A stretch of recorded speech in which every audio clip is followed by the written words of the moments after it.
I like to identify two words. You might can get it confused sometimes, and you think it's always one. Okay, unsoundness and lameness. They're not the same.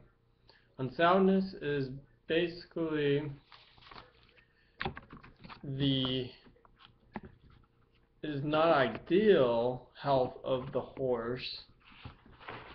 Okay, so it's not ideal, but it doesn't mean it's always going to create lameness. Okay, lameness is not the same as unsoundness. Lameness can change the gait or the stance. And veterinarians will do a grade or a scale from 1 to 5 on how lame the horse is from a walk to a trot. Back to unsoundness. Unsoundness can be like a blemish. It could be created by genetics from its parents. But I want to draw up to the point that unsoundness is not always going to create the horse to go lame, but it also can. It just depends on what is wrong with the individual horse. Okay, back to lameness. Like I mentioned, it's not sound. There is something that's creating it to be lame, to influence its stance and gait.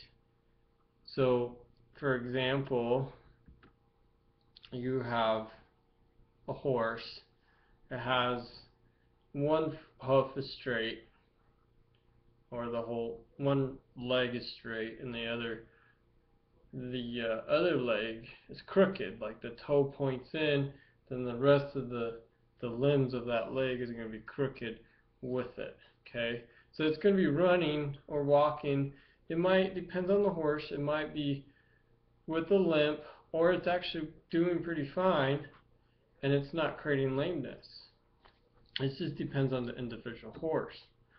So that's the difference between unsoundness and lame.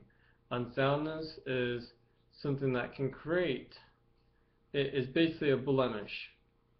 And lameness is not sound because the unsoundness creates the lameness.